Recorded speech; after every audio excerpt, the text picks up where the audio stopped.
Our duty is to expel heretics who would harm our divine Palmianism. Oh, that jiggly jaw is practically begging for an uppercut. Our goddess Palmia has ordained me with her light. Barehanded at my side, I was dead. You know, in retrospect, it actually fits that Scarlet would go on a religious crusade. Oh boy, things are definitely spicing up in an all-new way in this latest episode of May I Ask for One Final Thing. Hi there everyone, Lars here from Camille's Harem, a channel for novice authors by novice authors, and because writing is an adventure, it's way more fun with friends. In this latest episode, things have really slowed down for the main characters, and this is important because we need to get some good character building and a little bit of world building to set up some really big stuff that's going to be happening in the near future. So if this episode felt slow, that's absolutely fine, because sometimes you need to slow things down in order to properly set up everything for some really awesome reveals, and especially for a show like this, for some excellent fights. So we open with Scarlet begging her sweet yet ulcer-consumed brother Theodore for permission to go on a holy pilgrimage for Saint Diana. Let me just say this right off the bat, even though this episode might not hint it very well, there's a lot more going here than immediately meets the eye, and not just because Scarlet wishes to go and beat up some people. No, Scarlet wants to go and spend time with the Saintess Diana, with whom she actually has a really close relationship with. And as we're going to see as this episode unfolds, this is a genuine and good friendship between two girls. And it's kind of funny to see how Diana wants so desperately to be like Scarlet, an independent girl who don't need no man, but that's really not her. And you know what? That's absolutely fine. And it's not just because she is the religious figurehead of this other church. No, it's because that's just not really in her personality. She's a young girl who's trying to figure out who she wants to be, what she wants to be, and that is going to be central to her arc as of this episode, and I'm really excited to see how that plays out while animated. But coming back to the siblings, Theodore reluctantly gives his sister Scarlet permission to go on the pilgrimage.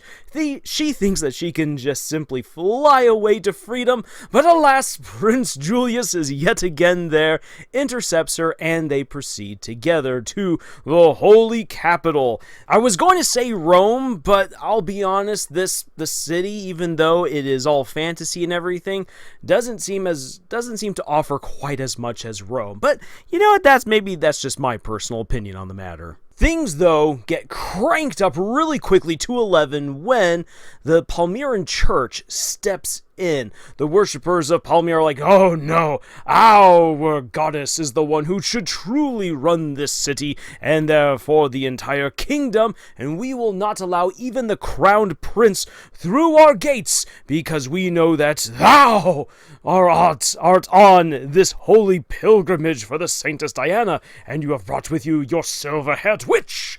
None of that! None of that! And there is an Inquisitor, one of the highest ranking members of the Palmia faith, is there to ensure that Scarlet and Julius don't get through. Of course, Scarlet just does what she wants to do. She makes her own rules with her own bare hands, or in this case, gloved hands, and makes her way right on through, wipes the floor with the Inquisitor, and the holy pilgrimage may continue. We are introduced, however, to a very interesting elven figure, Lord Dios, who is a part of the retinue meant to protect Saintess Diana, who starts to flirt with Scarlet. And not only is he flirting with Scarlet, he is flirting very much so with danger. Bear that in mind for the future. Whoa, where were you hiding this vixen? Gorgeous woman, who are you? I think I'm in love. This is unacceptable. There is a time and a place for such behavior, and this is neither. Well, Julius and Scarlet go to meet with the Saintess Diana, and she is just over the moon, overjoyed to see Scarlet. She's not so happy to see teasing Julius there. Their relationship is a little bit cold, but it's fun to see Scarlet in a very different role in this episode, where she's not just simply the friend, or the younger sister, or the iron-fisted savior of the kingdom. No, in this case, she's very much an older sister figure to the Saintess, to this younger girl who feels very unsure of herself, who wishes to emulate Scarlet in order to feel way more sure of herself and of her position within the world.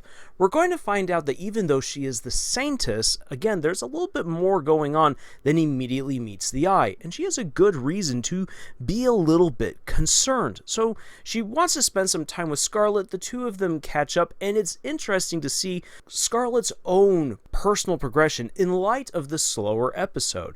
Because when it comes around finally to a little bit of boy talk, oh yeah, Diana's like, no boy, not in this good Saintess Diana household. But Scarlet, after spending some time with Julius, even though Julius teases her all the time and she's not exactly sure herself where she is in her relationship with him, it's nice being around guys who are not like Prince Kyle and his sycophants, to be treated with love and respect, at least to a certain degree, by the people around her.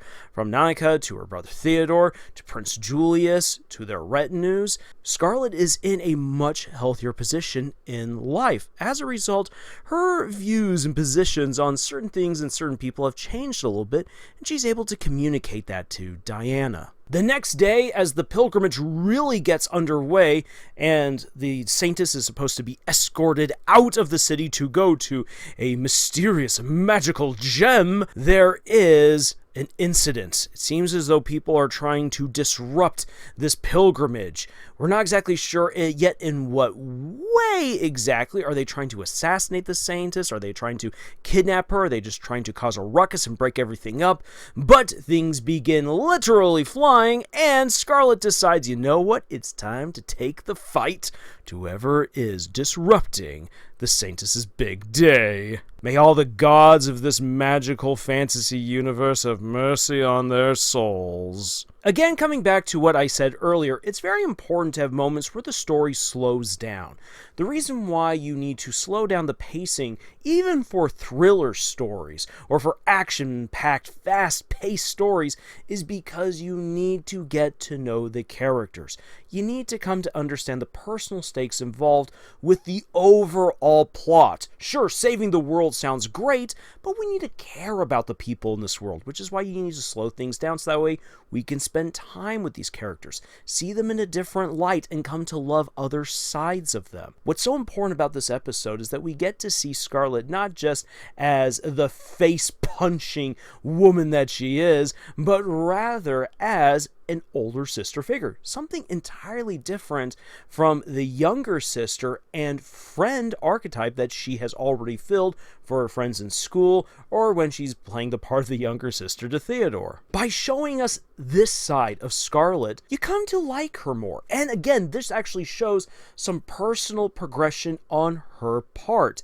And it gives those shippers of Scarlet and Julius a little bit of hope that maybe she's beginning to warm up a bit to him. And especially after she's like, may I tear this arrogant prince a new one in the previous episode, them going on the holy pilgrimage together and not throwing verbal barbs all the time, again denotes that there is a genuine relationship between the two of them. If not yet romance, at least of cordial friendship and understanding.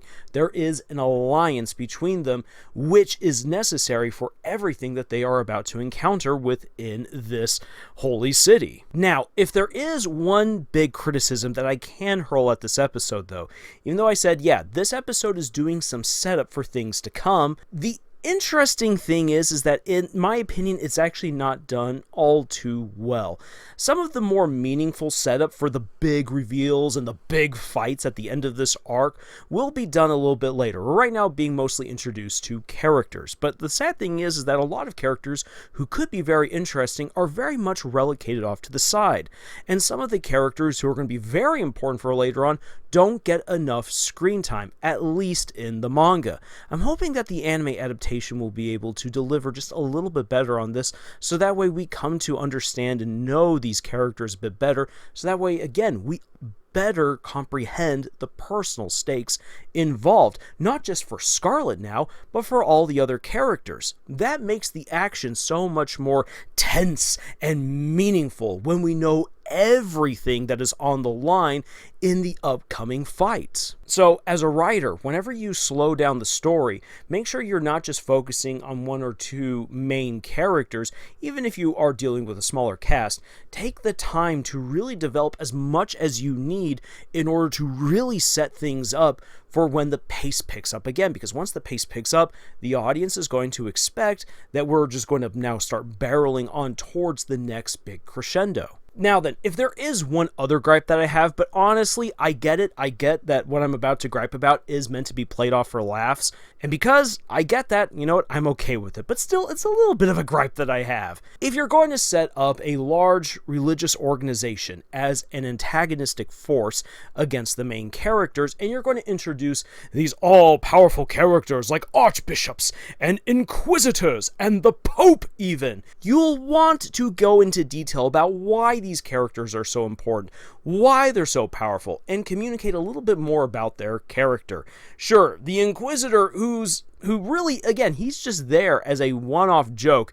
He's so forgettable other than the fact that he gets knocked around like an overstuffed rag doll. Well, yeah, he's meant to be quickly forgettable, which is, again, going to actually play into a joke later on. So again, it's all jokiness here. But because I have read ahead in the manga and I know what's coming up, these Inquisitors are meant to be the real deal. And by having Scarlet already pummel one Inquisitor super easily makes it seem like they're really not that big of a deal as they are meant to be later on. On top of that, we now just treat this antagonistic force, this entire religious structure, as a joke. And the thing is, if you want an antagonist or a group of antagonists to really be meaningful against your heroes, you need to give them a chance to truly be imposing, maybe even to have a win here or there. Hell, let us understand who they are and why they are such a big threat. By doing that, you firmly establish your villains, and it's like, ooh, okay, yes. Oh, I'm so looking forward to when Scarlet just turns them all into a bloody pulp. With Terraneza, it's a bit of a different situation because we now know, thanks to seeing her again and again and again, that she is a mastermind behind everything that's happening here. And even though Scarlet decked her right across the face, Terraneza, through the Prime Minister, nearly got her revenge by putting a bullet into Scarlet's forehead. She was thankfully saved by Prince Julius, but Prince Julius nearly died as a result of that. So we know that Terraneza is indeed a force to be reckoned with in her own way. And we've seen a hint at some of her greater powers that will yet to be revealed even more later on down the road. This is what should have been done with an antagonistic force like this Palmia Church and their Inquisitors, because it becomes even more satisfying then when Scarlet takes them down. But again, I understand that all of this is being done to serve up one joke and to set up another joke. As a result, I'm okay with it, but honestly, if you want to have your villains be a force within your story, don't just play them off as jokes, play them up as real threats, and show us why they are threatening. So that does it for my review, my thoughts, and analysis of this latest episode of May I Ask for One Final Thing. I want to hear your thoughts and comments about it in the description below. And if you'd like to support the work that we do here at Camille's Harem, please consider subscribing if you haven't already done so. Like this video, share it on out there, really helps us a lot. Comment, of course. And please check out the books that we've published. Links for all of them are in the description below. Otherwise, thank you so much for joining me on this incredible adventure that we call writing. And until the next time that Scarlet sends some fat, pompous nobleman flying into the horizon like Team Rocket. Tschüss.